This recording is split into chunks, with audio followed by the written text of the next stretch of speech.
Welcome back. Asia cup में भारतीय cricket team की मनमानियां और ड्रामेबाजियां क्रिकेट को बर्बाद करने लगीं। इवेंट में प्रोटोकॉल की खिलाफ वर्जी करने वाली भारतीय टीम ने फाइनल में भी हठधर्मिता दिखाई। जीतने के बाद ट्रॉफी लेने से इनकार कर दिया। मोहसिन नकवी ने भी बगैर ट्रॉफी दिए इख्तितामी तकरीब खत्म कर दी।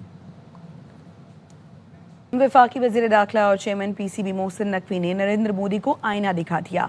एक्स पर भारतीय वजीर आजम को तुर्की बतुर्की करारा जवाब देते हुए लिखा कि तारीख पहले ही पाकिस्तान के हाथों तुम्हारी जिल्लत आमेज शिकस्त महफूज कर चुकी है। कोई क्रिकेट मैच इस अटल हकीकत को मिटा नहीं सकता। खेल में जंग को घसीटना तुम्हारी बेबसी को आया कर रहा है। भारत ने खेल की असल रूह को दागदार किया। भारतीय वजीर आजम ताजिंदगी जंग में पाकिस्तान के हाथों इबरतनाक शिकस्त का दर्द नहीं भूल सकते। वफाकी वज़ीर इत्तलात अता तारड़ ने एशिया कप के फाइनल में चेयरमैन पीसीबी मोहसिन नकवी को अपने मौक़िफ़ पर डटे रहने पर सराहा। समाजी राब्ते की वेबसाइट एक्स पर लिखा कि मोहसिन नकवी ने क्रिकेट और खेल की बेहतरीन मफाद में डट कर मौक़िफ़ इख्तियार किया। बतौर सदर Asian cricket council Mohsin Naqvi ने दुरुस्त और मौजूद कदम उठाया। इज्जत इस तरह बहाल नहीं होती। पाक भारत जंग का स्कोर 6-0 पत्थर पर कुंदा है। वज़ीर दिफा ख्वाजा आसिफ की एक्स पर पोस्ट लिखा कि क्रिकेट के कल्चर और स्पिरिट को तबाह करके मोदी अपनी सियासत बचाने की कोशिश कर रहा है। मोदी बड़े सगीर में अमन और मसाइल के हल के इम्कानात खत्म कर रहा है।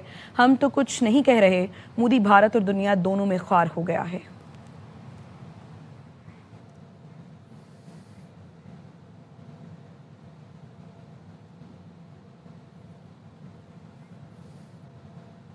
हाथ ना मिलाना, ट्रॉफी ना उठाना पाकिस्तान नहीं क्रिकेट की बेइज्जती है। अच्छी टीम ऐसा नहीं करती, ये क्रिकेट के लिए बुरा है। कौमी कप्तान सलमान आगा कहते हैं भारतीय खिलाड़ी कैमरे के पीछे हाथ मिलाते हैं, दुनिया के सामने हाथ मिलाने से भागते हैं। पाकिस्तान टीम ने अपनी मैच फीस 7 मई को भारतीय हमले में मुतासर होने वाले शहरियों के नाम करने का ऐलान कर दिया।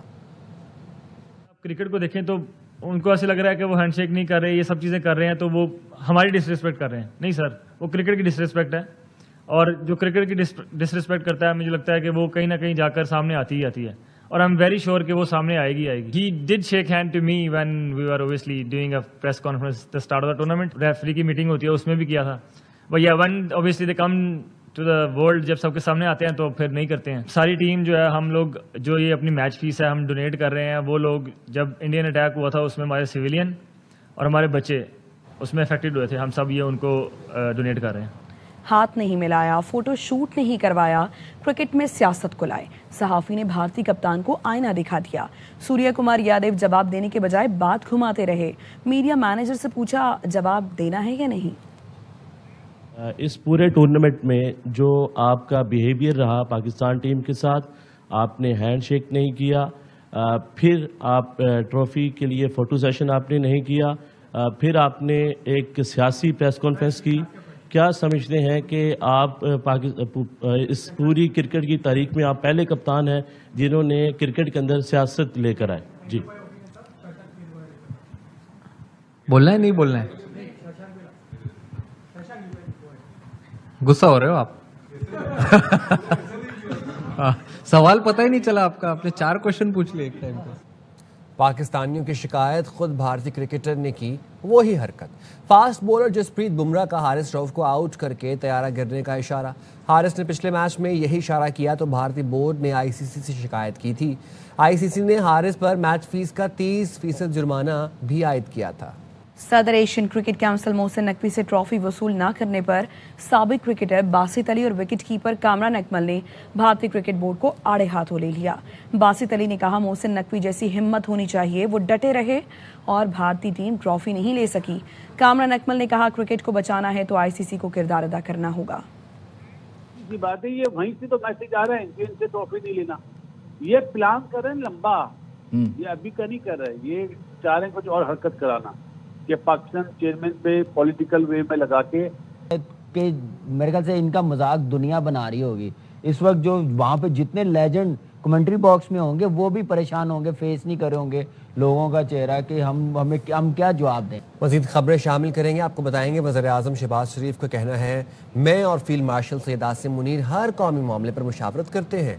हुकूमत और इदारों में आइंदा भी कोऑर्डिनेशन रही तो तमाम मसाइल ख़त्म हो जाएंगे। लंदन में मीडिया से गुफ्तगू में मजीद कहा, पाकिस्तान की सियासी और अस्करी क़यादत, खारजा पॉलिसी समेत तमाम कौमी इशूज़ पर एक पेज पर है। फील्ड मार्शल सैयद आसिम मुनीर, हम हर मामले में मुशावरत करते हैं, जो भी कौमी इशू है, चाहे वो खारजा पॉलिसी है, जंग जो हमने जीती है, चाहे इक़्तिसादियात हैं, चाहे IMF है, हर बात पे हम मुशावरत करते हैं। अल्हम्दुलिल्लाह we are on one page, मेहनत कर रहे हैं दिन रात, ये उसका नतीजा है। अल्लाह ताला से दुआ है कि यही कोऑर्डिनेशन, यही हमांगी पॉलिटिकल लीडरशिप और इदारों में, मिलिट्री लीडरशिप में अगर आइंदा भी होगी तो पाकिस्तान न सिर्फ माजी के जो नुकसानात है उनका वो नुकसानात ख़त्म हो जाएंगे, बल्कि पाकिस्तान यानी शबाना रोज़ मेहनत के नतीजे में औज सुरैया पे होगा इंशाअल्लाह। पूरी कौम की ख्वाहिश, मुझ समेत, कि पाकिस्तान माशी तौर पर एक खुशहाल मुल्क बन जाए और अपने पाँव पे खड़ा हो, कर्ज़ों से निजात हासिल करे, अपनी दौलत ख़ुद पैदा करे। तो मैं समझता हूँ ये वक्त आ गया है। And time and tide wait for none. इस वक्त को हम पूरी तरह इससे फ़ायदा हासिल करें और दोस्त ममालिक, बरादर ममालिक हमारे साथ हाथ बढ़ाने के लिए मुकम्मल तौर पर तैयार हैं। और इसमें जो आपकी गल्फ स्टेट्स हैं, सऊदी अरेबिया है, अमेरिका है, चीन के साथ हमारे स्ट्रेटेजिक ताल्लुकात हैं। तो इससे बेहतर मैं समझता हूँ कि हालात नहीं हो सकते। Now it is all up to us. वज़ीर-ए-आज़म शहबाज शरीफ का कहना है, हमारी बहादुर अफवाज ने भारत के खिलाफ जंग जीती, भारत को ऐसा सबक सिखाया कि वो हमेशा याद रखेगा। इस वक्त पाकिस्तान में दहशतगर्दी का चैलेंज दोबारा सर उठा रहा है। हम दहशतगर्दों का सफाया करेंगे। कल अदम BLA, मजीद ब्रिगेड, फितनल हिंदुस्तान के आलाकार हैं। दौरा अमरीका मुफीद रहा। अमरीकी सदर से कहा, गाजा में जंगबंदी से आपको दुआएं मिलेंगी। दहशतगर्दी दोबारा ऊद के आई है। चंद साल पहले दहशतगर्द थे, रहा किया गया, आने दिया गया, ये नहीं होना चाहिए था। लेकिन इस वक्त अफवाज पाकिस्तान, लॉ एनफोर्सिंग एजेंसी सब मिलकर दिन रात इनका मुकाबला कर रहे हैं, दिन रात कुर्बानियां दे रहे हैं। इतना खवारिज जिसमें BLA भी है, जिसमें TTP भी है, जिसमें मजीद ब्रिगेड भी है, वो खारजी हाथ जो पाकिस्तान को फलता फूलता नहीं देखना चाहते, उनका सरमाया भी है, मदद भी है। लेकिन इंशाअल्लाह हम इन दहशतगर्दों का सफाया करेंगे। प्रेसिडेंट डोनाल्ड ट्रंप से इंतहाई खुशगवार माहौल में गुफ्तगू हुई, प्रोडक्टिव डिस्कशन हुई और मैंने उनका शुक्रिया अदा किया कि आपने पर्सनल इंटरेस्ट लेके आपने ये जंग बंदी कराई। उन्होंने इस बात को एक्नॉलेज किया मैंने कि यही वजह है कि हम नोबेल पीस प्राइज़ के लिए हम नॉमिनेट करें। मैंने उनको कहा कि जो आपने UN में मीटिंग ली है गाज़ा में जंग बंद कराने के लिए और गाज़ा में जंग बंदी से आपको बहुत दुआएं मिलेंगी। सऊदी अरब पाकिस्तान का एक बरादर मुल्क और ये सदियों से ये रिश्ते सऊदी अरब के और पाकिस्तान के हैं, तो उसको हमने फॉर्मलाइज किया। मैं समझता हूँ कि ये मुआहदा किसी के खिलाफ नहीं है। हम किसी पावर स्ट्रगल में हम मुलव्वस नहीं। आलमी मंजरनामे में पाकिस्तान का किरदार अहम हो गया। आलमी रहनुमाओं से मुलाकातों के लिए इंतखाब करना पड़ रहा है। नायब वज़ीर-ए-आज़म इसहाक डार की लंदन में मीडिया से गुफ्तगू, बोले मईशत बेहतर हो गई, अब तरक्की की तरफ बढ़ना है। पाक सऊदी अरब मुआहदे के लिए 1.5-2 साल से कोशिशें जारी थी। दूसरी तरफ की ख्वाहिश थी दिफाई ताल्लुकात को बाकायदा मुआहदे की शक्ल दी जाए। गुलिस्तान जौहर मगजी चौक के करीब 2 बच्चे पानी में डूबकर जाँ बहक हो गए। नज़ीर शाह हमारे साथ मौजूद हैं, हमें अपडेट करें। नज़ीर, बताइएगा। देखें, गुलिस्तान जौहर ब्लॉक 9 का इलाका है जहाँ पर एक ज़ेर तामीर इमारत है जिसमें बुनियादों के लिए मुबैना तौर पर गढ़ा किया गया था और उस पर बारिश का पानी जमा होकर एक तालाब सा बन गया था। SHO मलिर कैंट के मुताबिक 3 बच्चे जिनमें 2 सगे भाई थे वहां पर नहाने के लिए गए थे, जिनमें से पहले एक बच्चा डूबा तो उसको बचाने के लिए दूसरा गया तो वो भी डूबने लगा, तो तीसरा जो बच्चा था वो पीछे हट गया और वो डूबने से बच गया। और पुलिस का ये कहना है कि दोनों बच्चों की लाशों को निकालकर जिन्हें अस्पताल मुंतकिल किया गया और पुलिस का कहना है कि करीबी इलाका है, ये वहाँ के बच्चे हैं और इस वक्त तमाम जो बच्चे उनको जो जावा के उनको जिन्ना अस्पताल मुंतकिल किया गया है, जबकि जो उनके अहले खाना है उनकी जानिब से कानूनी कार्रवाई की जा रही है। जी शुक्रिया नज़ीर। कराची की अहम तरीन सड़क गार्डन रोड पर नकासियाब की अबतर सूरत हाल है। एम जिन्ना रोड से गार्डन जाने वाले ट्रैक पर सफर करना शहरियों के लिए अजाब बन गया। मजीद बताएंगे अनवर खान। इस वक्त मैं मरकजी गार्डन रोड के मौजूद हूँ। एम जिन्ना रोड इंतहाई अबतरी और बदतरीन सूरत हाल का शिकार है। यहाँ से गुजरने वाले लाखों शहरियों को सुबह और शाम के औकात के अंदर मुश्किलात का सामना करना पड़ता है। 3 साल से इस सड़क की ये सूरत हाल है। यहाँ से किसी वजीर आला, गवर्नर और मिनिस्टर को आना होगा ना, रातों रात बन जाएगा। रातों रात क्यों उसको आना है ना। यहाँ पे एम्बुलेंस फंसी हुई होती है, बच्चों को लेकर जा रही है तो बाइक वाले अक्सर बच्चों के साथ ना गिर जाती है लेडीज। मजाक बना के रखा हुआ इन लोगों ने। मेरे भाई बारिशें हुई हैं और ये हाल है। ये हमारे मुल्क का हेडक्वार्टर है, मेन हेडक्वार्टर का हाल तो देखो आप क्या हुआ हुआ है। रोड बिल्कुल भी ऐसा नहीं लगता कि ये बनने वाला नहीं है। तकरीबन ये 15 दिन से ज्यादा हो गया। रोजाना डेली यही कहानी है हमारी यार, परेशान है हम लोग। ऐसा लग रहा है जैसा मैं कश्ती में सफर कर रहा हूँ। जोल ही जोल है, बहुत ही खतरनाक वर्स्ट हाल है सर। मुतादिद मरतबा यहाँ पर हादसा भी पेश आ चुके हैं। रिक्शा उलटने के वाक़यात बहुत ज्यादा है। इस वक्त भी सूरत हाल ये कि यहाँ पर सख्त बदबू है, ताफुन है और यहाँ से गुजरने वाले शहरियों को अज़ियतनाक सूरत हाल का सामना करना पड़ता है। कराची के इलाके औरंगी टाउन और बल्दिया टाउन में सड़कें खंडर बन गई। खुले मैन होल और बड़े बड़े गड्ढों की वजह से हादसात रोज का मामूल हैं। अफजल खान की रिपोर्ट में जानते हैं। अहम सड़कों पर खतरनाक गड्ढों की वजह से कराची वालों के लिए एक इलाके से दूसरे इलाके तक पहुंचना जहनी अजियत और मसाइल का समंदर पार करने के बराबर है। औरंगी टाउन निशाने हैदर से उर्दू चौक और फकीर कॉलोनी आने जाने वाली सड़क पर सफर शहरियों के लिए किसी चैलेंज से कम नहीं। नाले आज भी ऐसे भरे में, इन गलियों में आज भी पानी जाता है। हम क्या खुद ये बनाएंगे सड़कें? इतने बड़े बड़े गड्ढे हैं, गाड़ी 2 दफा पलटी है हमारी। बल्दिया इत्तेहाद टाउन से औरंगी और साइट एरिया आने जाने वाली सड़कें टूट फूट चुकी हैं। इन सड़कों पर हिचकोले खाती गाड़ियां अक्सर हादसात का शिकार बन जाती हैं। ये पट्टी भी, पीछे वाली पट्टी भी, 9 नंबर वाली पट्टी भी का भी यही हाल है। यहाँ बहुत मसाइल होते हैं, बोट भी ले लेते हैं, सब कुछ कर लेते हैं, गंदगी इतनी होती है। औरंगी तौहीद कॉलोनी से बल्दिया टाउन 9 नंबर आने वाली सड़क खंडर बन चुकी है, जिस पर मिनटों का सफर घंटों में तय होता है। तबाहाल सड़कों पर सफर शहरियों के लिए अजियत से कम नहीं। हर गुजरते दिन के साथ कराची वालों का ये मुतालबा जोर पकड़ रहा है कि उन्हें सड़क जैसी बुनियादी सहूलत की फराहमी को यकीनी बनाया जाए। कैमरामैन मुस्तनसर हुसैन के साथ Afzal Khan, ARY news, Karachi. MQM रहनुमा अरशद वोहरा ने कराची को विफाक के मातहत करने का मुतालबा कर दिया। कहा पीपल्स पार्टी की कराची दुश्मनी ने शहर को बर्बाद कर दिया। कराची और पीपल्स पार्टी साथ नहीं चल सकते। तमाम जमातें मिसाके कराची करें। MQM को कराची में काम नहीं करने दिया जा रहा। आवाम के काम ना कर सकें तो हुकूमत में रहने का जवाब नहीं। पार्टी कराची दुश्मन है, पीपल्स पार्टी के साथ कराची नहीं चल सकता। कराची को जो है वफाक के अंडर में होना चाहिए। आपके शहर में ग्रीन लाइन जो है वो वफाक नहीं बनाई। इसे मुकम्मल होने से पीपल्स पार्टी पिछले 15 सालों से पीछे लगी हुई है, किसी तरह भी ये मुकम्मल ना हो। मैं ये समझता हूँ इस पूरे पाकिस्तान को मीसा के कराची पे बैठना चाहिए। MQM को पैसे भी मिल गए हैं, MQM अपने शहर में काम करना चाह रही है। उन कामों से अगर रोका जा रहा है, जब हम आवाम को जवाब ही नहीं दे सकते, आवाम के लिए काम ही नहीं कर सकते, तो फिर हमारा हुकूमत में रहने का कोई फ़ायदा नहीं। BISP का 70% पैसा जो है वो सिर्फ और सिर्फ सिंध सूबे को मिलता है और वफाक अब मुतमिल नहीं हो सकता कि एक ही सूबा जो है उस 711 अरब रुपए से मुस्तफीज़ हो और बाकी 30% में 3 सूबे चल रहे हों। कराची समेत मुल्क भर के लिए 19 पैसे फी यूनिट महंगी बिजली होने का इम्कान। अगस्त की माहाना एडजस्टमेंट की मद में CPPA की दरख्वास्त पर नेपरा में समात आज होगी। इतलाक के इलेक्ट्रिक सार्फिन पर भी होगा। CPPA के मुताबिक अगस्त में 14 अरब 22 करोड़ यूनिट्स बिजली पैदा की गई।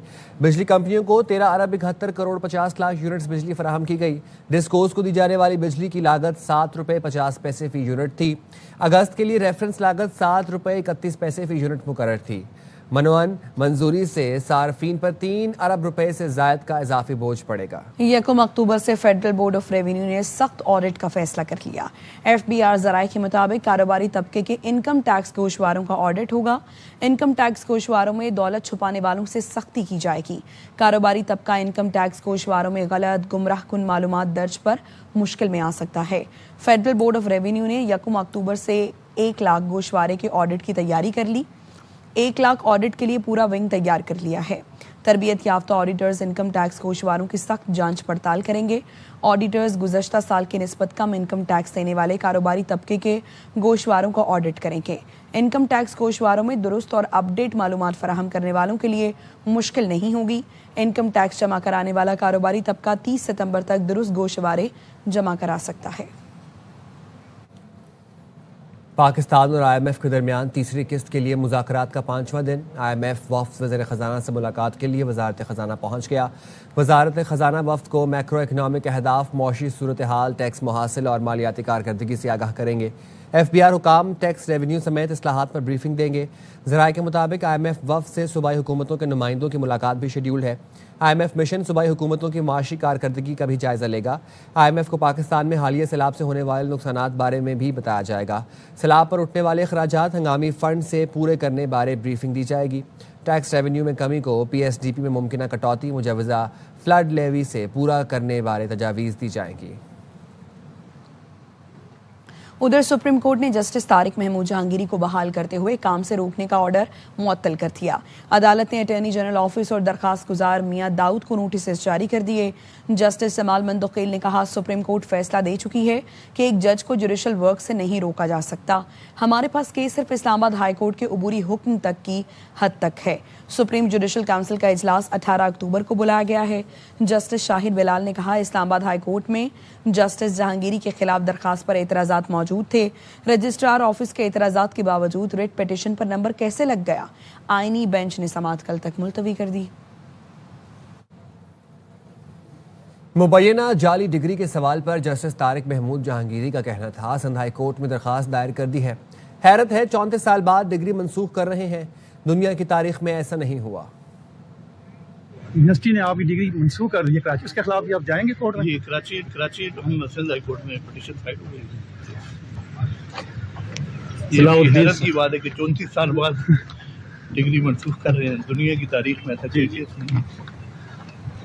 अडयाला जेल में वज़ीर आला KP अली अमीन गंडापुर की बानी PTI से मुलाकात खत्म हो गई। मुलाकात 3 घंटे जारी रही। अली अमीन गंडापुर अडयाला जेल से रवाना हो गए। अली अमीन गंडापुर बानी PTI से मुलाकात के लिए 9 बजे अडयाला जेल पहुंचे थे। ज़राए का कहना है, अली अमीन गंडापुर ने सूबाई मामलात और गवर्नर्स के मसाइल पर बानी PTI को ब्रीफ किया। उन्होंने 27 सितंबर के जलसे पर भी बानी PTI से गुफ्तगू की। ऑडियो लीक केस में अदालत ने अली अमीन गंडापुर की वारंट मनसूखी की दरखास्त मंजूर कर ली। इस्लामाबाद की additional district and session court ने वारंट मनसूखी की दरखास्त मंजूर की। अली अमीन गंडापुर के वकील ने अदालत को बताया, पेशावर हाई कोर्ट का 3 हफ्ते के लिए किसी भी मुकदमे में गिरफ्तार करने से रोकने का ऑर्डर है। अदालत ने वारंट गिरफ्तारी मंसूख करते हुए अगली समाअत पर पेश होने की हिदायत कर दी। केस की समाअत 5 नवंबर तक मुलतवी कर दी गई। वज़ीर आला KP अली अमीन गंडापुर के खिलाफ थाना गोलड़ा में मुकदमा दर्ज है। क्या नादरा ने अपनी बादशाहत कायम रखी है? नादरा रियासत के अंदर रियासत कायम करके बैठी है।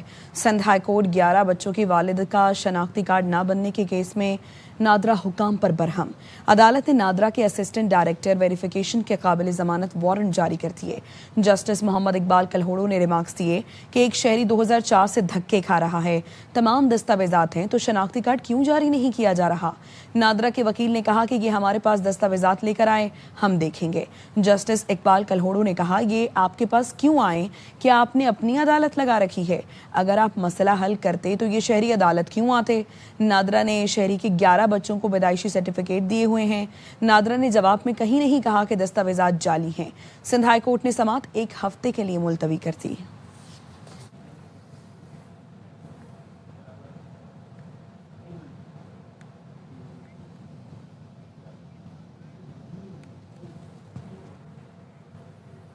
कराची के इलाके औरंगी टाउन में घर की दहलीज पर खड़े 25 साल के शख्स को फायरिंग करके कत्ल कर दिया गया। कातिल ने बेटे के सामने माहिर शूटर की तरह सज्जाद के सीने पर गोली मारी। कत्ल का मुकदमा सुसर की मुद्दत में इकबाल मार्केट थाने में दर्ज कर लिया गया। कत्ल और डकैती की दफात शामिल की गई हैं। FIR में कहा गया, मोबाइल ना देने और मुज़ाहमत पर मुलजिम ने दामाद को गोली मार दी। मकतूल फैसलाबाद से 3 दिन कबल कराची ससुराल आया था। लवाहिकीन मैयत लेकर फैसलाबाद रवाना हो गए। CCTV में देखा जा सकता है, सज्जाद घर के दरवाजे पर बच्चों के साथ खड़ा था। एक बच्चा मकतूल की गोद में और दूसरा साथ ही मौजूद था। मोटरसाइकिल पर 2 मुलजिम आए। पीछे बैठा मुलजिम चलती मोटरसाइकिल से उतरा, सज्जाद को धक्का दिया और इंतहाई करीब से गोली मार दी। गोली लगते ही सज्जाद दहलीज पर गिर पड़ा। बच्चा यह मंजर देखते ही खौफजदा हो गया और घर के अंदर भाग गया। वीडियो में फायरिंग करने वाले का चेहरा वाज़ेह है। जिला लकी मरवत में पुलिस और अमन कमेटी के ताउन से वांडा अमीर में फितना खारिज के दहशतगर्दों के खिलाफ मुश्तरका ऑपरेशन किया गया। एक दहशतगर्द हलाक हो गया, 2 दहशतगर्द फरार हो गए। हलाक दहशतगर्द की शनाख्त जारी है। डीपीओ लकी मरवत नजीर खान का कहना है ऑपरेशन में थाना सदर की नफरी, एलीट फोर्स और बख्तरबंद गाड़ियों ने हिस्सा लिया। आरपीओ बन्नू डिवीजन सज्जाद खान और डीपीओ लकी नजीर खान ने कामयाब ऑपरेशन पर पुलिस एहलकारों को खिराज तहसीन पेश किया। इलाकाई अमन कमेटी चका पार्टी की जुर्रतमंदाना शिराकत पर शुक्रिया अदा किया गया। कहा पुलिस और अवाम मुत्तहिद होकर मुल्क दुश्मन अनासिर का मुकम्मल खात्मा करेंगे। केपी में गुज़िश्ता साल की निस्बत 50% ज़ायद दहशतगर्द हमले हुए। केपी में दहशतगर्दी के वाक़यात से मुतालिक 9 माह की पुलिस रिपोर्ट मुरतब कर ली गई। पुलिस का कहना है 2025 में अब तक दहशतगर्दी के 1217 वाक़यात रिपोर्ट हुए। रवा साल पुलिस पर 382 हमले हुए, जिनमें 101 पुलिस एहलकार और अफसरान शहीद और 173 जख्मी हुए। रवा साल पुलिस ने 244 दहशतगर्द हमले नाकाम किए। 2000 से ज़ायद इंटेलिजेंस बेस्ड ऑपरेशंस में 316 दहशतगर्द हलाक और 939 गिरफ्तार किए गए।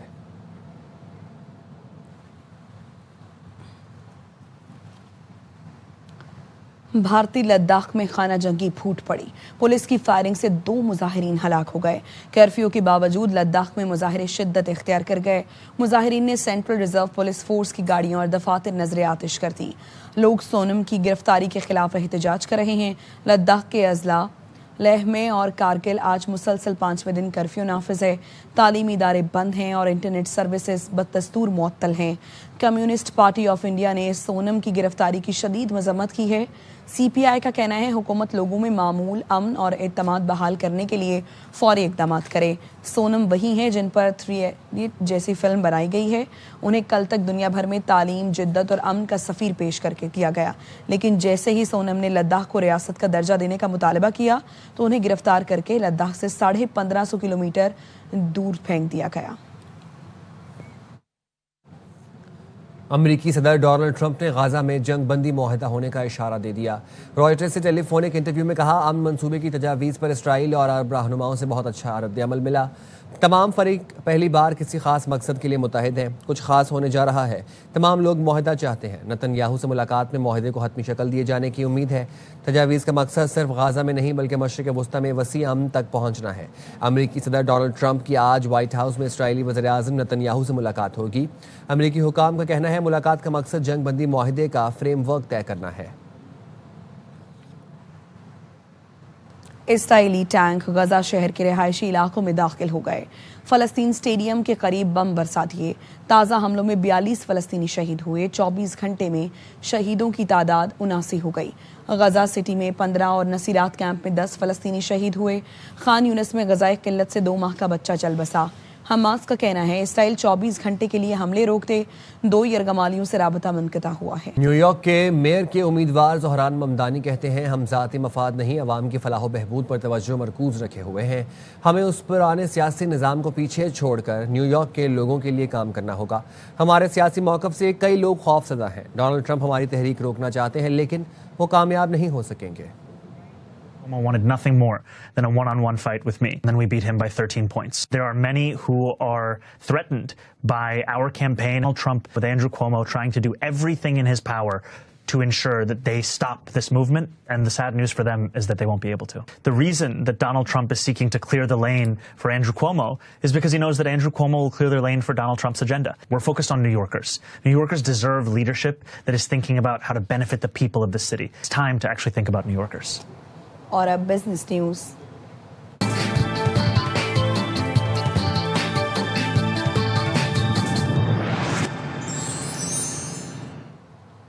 पाकिस्तान स्टॉक मार्केट में आज कारोबारी हफ्ते के पहले दिन इब्तिदा से ही तेजी देखी जा रही है। बेंचमार्क 100 इंडेक्स तेजी का नया रिकॉर्ड कायम हो गया। पहली बार 1,63,000 की हद उबूर कर ली। दौरान कारोबार 979 पॉइंट्स तक इजाफा देखा गया। करेक्शन के बाद 439 पॉइंट्स इजाफे से इंडेक्स 1,62,696 पॉइंट्स पर ट्रेड कर रहा है। स्टॉक माहिरीन कहते हैं मुस्बत मौशी अशारियों की वजह से सरमायाकारों में एतमाद देखा जा रहा है।